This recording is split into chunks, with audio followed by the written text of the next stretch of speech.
Hello guys sa mga Scorpio. At ang reading na to ay para ngayong November 28 guys. Sa natitlang araw ng November. Okay, Scorpio. Tingnan natin ang message po you. Mahalaga ito sapagkat sa pagtatapos ng November at pagpasok ng December is dapat itong malaman guys. Okay, sa mga Scorpio.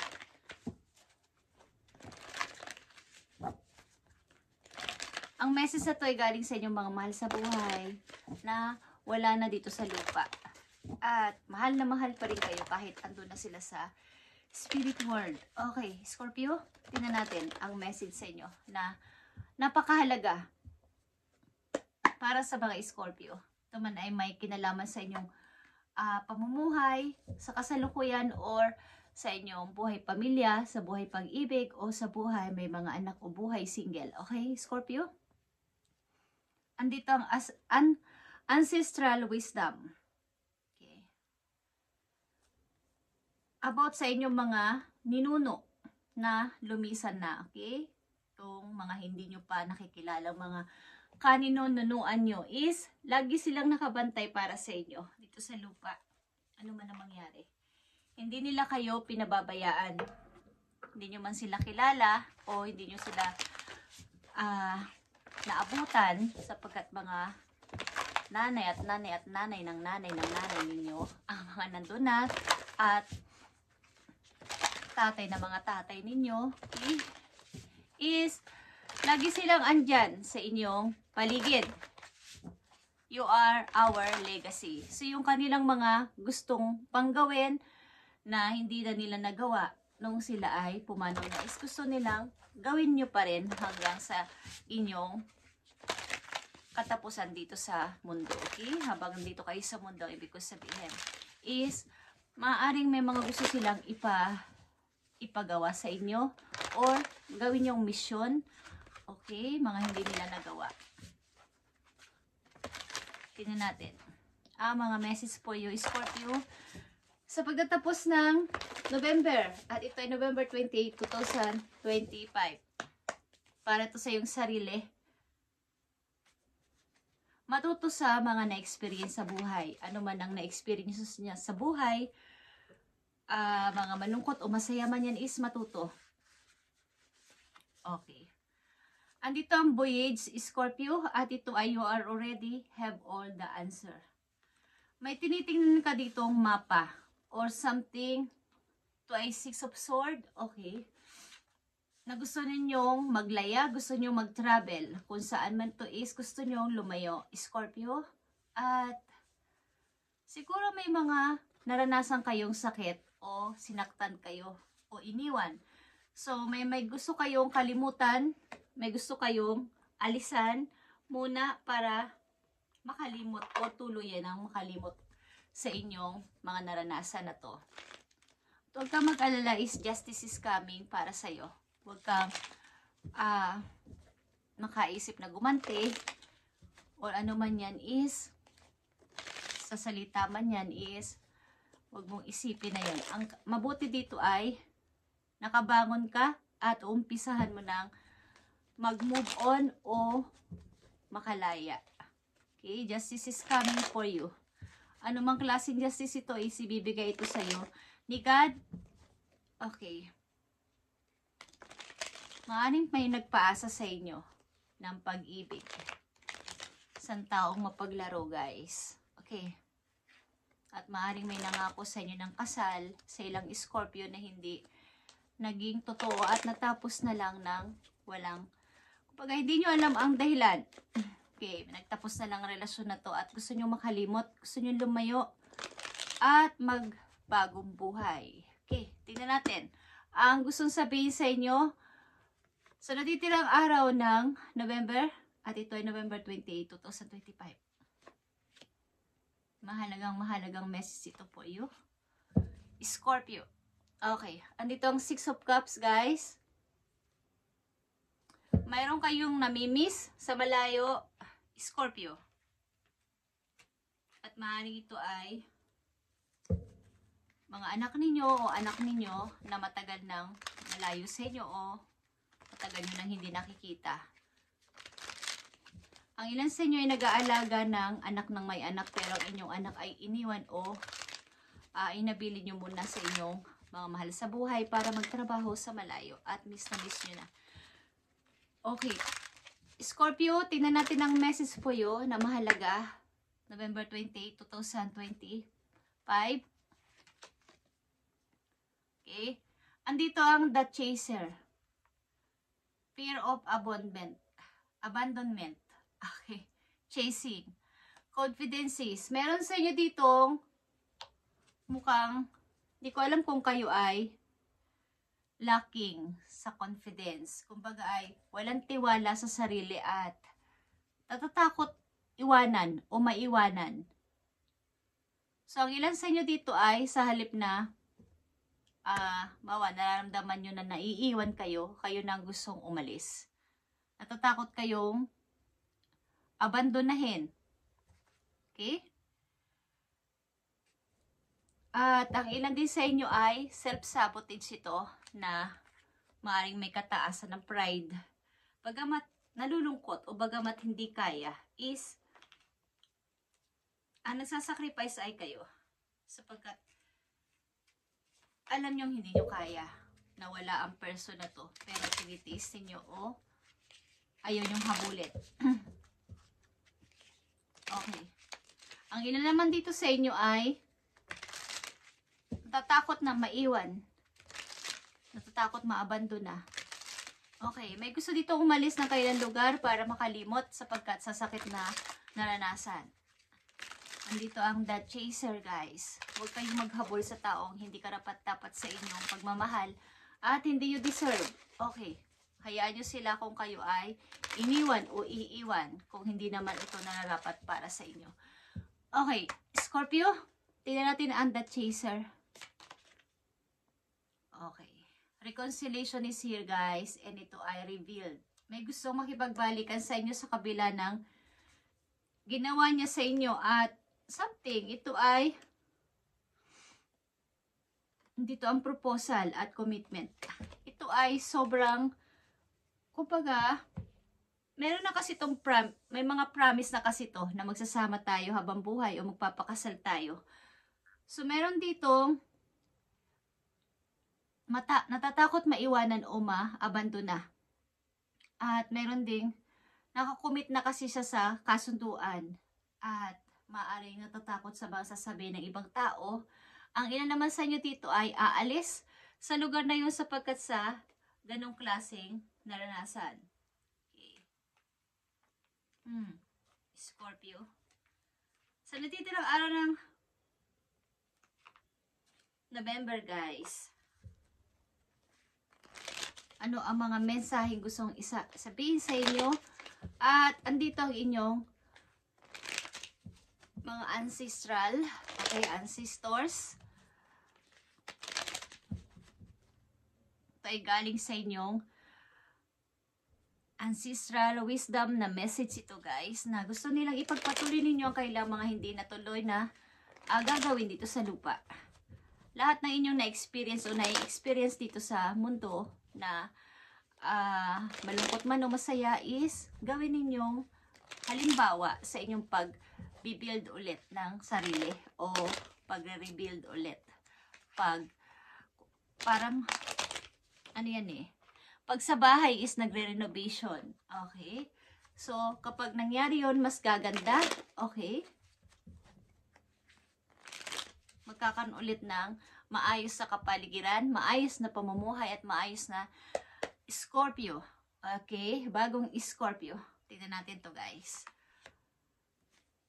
Mga message sa inyo ngayong natitirang araw ng November, guys, is kailangan nyo ng bagong emotion, guys, sapagkat dito ay mayroong nawasak na pagsasama. Ang ilan sa inyo gustong lumayo, andito ang voyage at nakatingin kayo sa mapa. Okay, ilan sa inyo? Unang message para sa inyo, andito ang Page of Wands. Okay. Mga want nyong gawin. Okay, mga gusto nyong gawin na may kinalaman sa inyong desire o passion na ito yung gusto kong mangyari sa aking pag-alis, sa aking paglayo, ito na yung gusto ko, magkaroon ng kalayaan at gawin kung ano ang nararapat para sa aking sarili. At katulad sinabi ko, bagong emosyon, Ace of Cups, ito ay inyong energy. Water energy to. Okay. Mga bagong kaibigan, bagong tao sa buhay nyo, bagong kapaligiran at lahat ay bago. Bagong ikaw, bagong puso, okay, bagong emosyon, Scorpio. At andito ang hangman, okay. Pakikinig muna sa sarili, pakikiramdam sa paligid at pagsunod muna sa agos ng sitwasyon. Kumbaga ang ilan sa inyo ay naninimbang, may mga plano man pero hindi pa muna ginagawa sapagkat ayos pa naman ako dito sa katayuan ko sa ngayon. Kung kayo ay nakaalis na, kung kayo ay ang ilan kasi sa inyo dito ay lalayo sa lugar na yun para makalimot na ng tuluyan sa nangyaring masamang experience sa buhay nila. Okay, maaring may nangako sa inyo ng kasal dito guys at meron ditong gusto makipagbalikan. Parang ano to alam niyo yung mga nananakit. Gustong-gusto nila yung nananakit pero masaya sila doon kapag nakakasakit sila ng tao. May salita doon sa ang tawag doon siguro. Okay, yung gustong nakakapanakit ng tao. At aamuin, tapos makikipagkasundo, tapos aawain ulit. Okay, ang ugali ng person na to. Yeah. Something talaga na may aalis dito. Mukhang gusto niyo lumipat sa kalmadong lugar. Mayroong peace of mind kayo na mararamdaman at maaari rin na mayroon sa inyong taong gustong tumulong guys para sa inyong babagong buhay, paglipat sa isang lugar, may gusto sa inyong tumulong. At maaaring ilan sa inyo may anak guys, okay? Kaya nga sabi ko sa inyo, kulang kayo sa confidence at mukhang takot kayong kumbaga, wala sa akin, paano ko? Hindi ko alam ang gagawin ko. Saan ako mag-i-start? O anong una kong gagawin? Okay? But may tao dito sa inyo susuporta at bibigyan ulit kayo ng pag-asa, Scorpio, na magtiwala ulit sa sarili. Yeah, daharo pa dito. May mga problema din kayo talaga sa pamilya at buhay talaga to sa pawa. Ito ay kasal na. Okay? Buhay, problema sa buhay mag-asawa. Something guys, meron dito, kung kayo ay kasal na dito is, maaari ito ay takot kayong maabanto na. Meron ditong humahabol at humahabol kahit sakta na siya nasaktan. Di man sa physical, isa damdamin. Okay. But ang nakikita kong Scorpio dito, kung ito ay hindi pa nangyari sa inyo, ay ito ang inyong message guys, na gawin nyo ang gusto ninyong gawin. Okay, sapagkat meron kayong gustong mangyari sa buhay na ikakasaya ng inyong puso. Bagamat wala kayong tiwala sa inyong kakayanan is may tao dito sa inyong susuporta. Ako nakikita na kayo ay tutulungan sa inyong pag-alis, sa inyong pagbabagong buhay. Mga message pa sa inyo na paparating guys. Magkaroon ka ng tapang para harapin ito at humarap sa mga challenges ng buhay. Okay. Three of Swords is here. Oo. Talagang kayo ay nasasaktan at gusto lumayo. Okay? Ang Scorpio na nandito ay heartbroken o iniwan o inabando na. Okay? Or sobrang nasaktan sa pag-ibig na to. Sa pag-ibig to guys. The Empress is here guys. Okay, may magbe-birthday ba sa inyong pamilya? Maring ilan sa inyo anak ninyo ay magbe-birthday? Maring 11 or 12 years old. Or 3 years old. Okay. Mukhang lahat ng gusto ng inyong anak ay ibinibigay ninyo. Saan man kayong lugar nagtatrabaho, malayo man kayo sa mga anak ninyo, ilan sa inyo ay ibinibigay nyo ang gusto nila at sa lahat ng mga event at lalo na ang birthday, hindi kayo nawawalan ng padala or pagbati sa kanya. Yeah. Two of Cups is here, guys.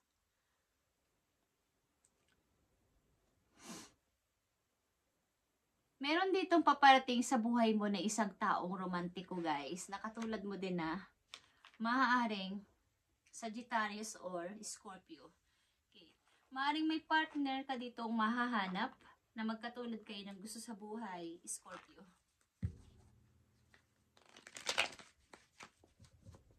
Malakas dito ang pag-alis ng ilang Scorpio. Okay? Paglayo muna sa lugar nila para makalimot ng tuluyan. Bagamat ito ay mahirap, is gusto ninyo munang umalis dito para kayo ay makapag-move on ng tuloy-tuloy.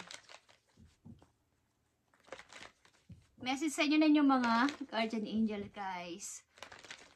Sa pagtatapos ng November, at ngayon ay November 28 na, takot kayo sigurong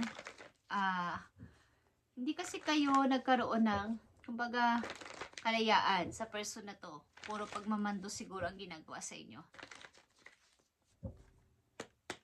Message sa inyo ng inyong guardian angels, Scorpio. Okay. Andito ang organization, guys, at ito ay number 4. Something build.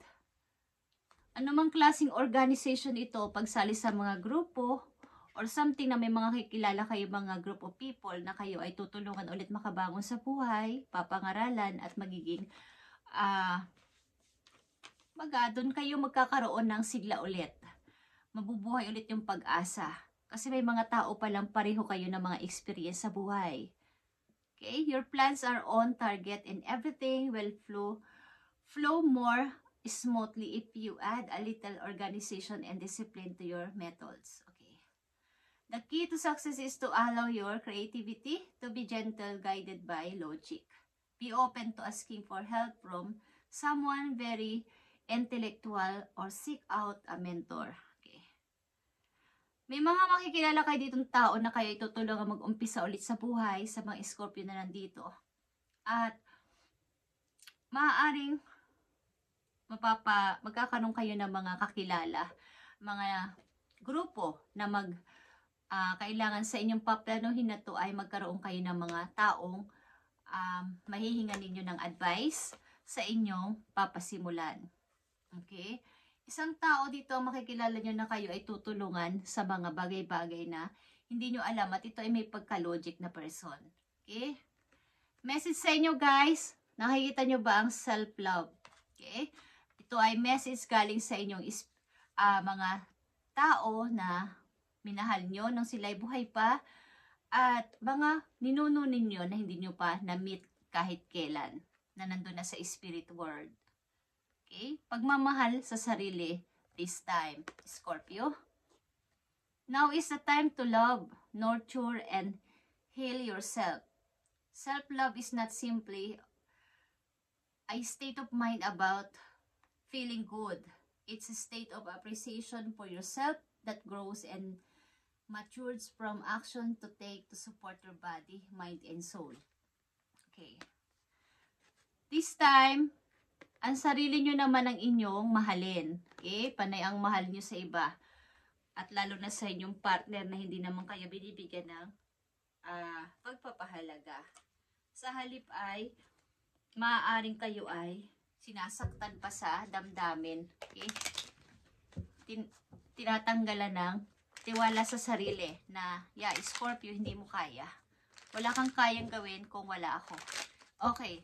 So, kayo ay bibitaw na dito o ang ilan sa inyo nag-iisip na bitiwan ng relasyon na to na kayo naman ay sobra na nagmamahal sa tao na to at wala na kayong pagmamahal na natitira sa sarili.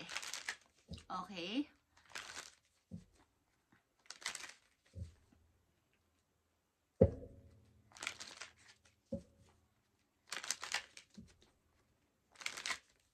Marami kayo makikilala mga bagong tao. Kung kayo nag-iisip na something relocation ito, nakikita sa ibang Scorpio dito. At marami kayo doong mamimit na mga bagong tao at mga kasama sa inyong mga plano sa buhay. Okay. Alam niyo naman ang nangyayari sa paligid. Kaya lang ay maaaring kayo ay nagmamasid-masid pa kung anong dapat ninyong i-start.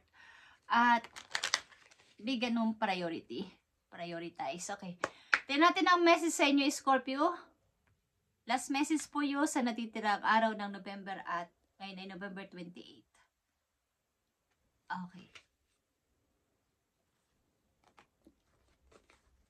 Go back to the heart of who you truly are. Okay? Magbalik ka sa iyong sarili. Kumbaga, coming home. Kasi yung ilan sa inyo dito, hindi rin nakilala yung sarili sa sobrang pagbibigay ng love sa isang tao. Halos wala na kayong natitira sa inyong sarili. There you will be find peace. Look at your life in its entirety. Okay? Entirety. Acknowledge any old wounds and then release them. Use what they taught you as an added strength. Keep moving forward, Scorpio, with a renewed sense of confidence. Okay, andito na naman ang word na confidence. Wala kasi kayong confidence o nawala ng tiwala sa sariling kakayanan dahil sa pagda-down sa inyo ng person na to, okay? Maring may trouble sa inyong pamilya. Minor ito pero masakit ito para sa iyo. Okay? At gugustuhin nyo lumayo muna at magkaroon ng peace of mind. At this time, self-love is kailangan nyo at pagalingin na ang mga sugat sa inyong puso. Okay, Scorpio. Acknowledge any old wounds and release them. Gamitin mo yung iyong lakas para, kumbaga, wag matakot, mag-start ulit. Keep moving forward with renewed sense of confidence. Self-love is kailangan nyo muna this time, Scorpio, at sobra na itong binibigay niyong pagmamahal dito. Hindi nyo deserve ang ganitong klaseng pagmamahal o relasyon, guys, kung kayo ay nasasaktan ng nasasaktan. At piliin nyo munang magdistansya sa person na to o sa nanakit na mga tao sa buhay ninyo. Ito man ay pamilya ninyo or karelasyon nyo talaga. Meron kayo ditong anak, okay? At ang ilan sa inyo ay hindi kayo pumapayag na hindi nabibigyan ng magandang buhay o magagandang mga lalo na sa mga special occasion. Hindi kayo palagi nyo tong naaalala. Malayo man ang ilan sa inyong anak ay laging mayroon silang ginagawang pagsiselebrate. Lalo na pag birthday. Okay? Maring ito ay nasa grade school pa lang. Ang ilan sa mga anak ng Scorpio na nandito. Ang ilan ay teenager na. Okay? So, thank you, Scorpio. And ito inyong message ngayong pagtatapos ng November 2028. November 28, 2025. Okay? At kailangan nyo makakilala ng mga taong bago sa inyong paligid. Kung ito ay kayo lilipat or mga bagong makikilala is kailangan ay makakilala kayo ng mga tao, magtuturo sa inyo sa inyong paplanuhin at bibigyan kayo ng advice kung paano kayo mag-uumpisa ulit. Okay? Scorpio, thank you and God bless sa iyo lahat, guys.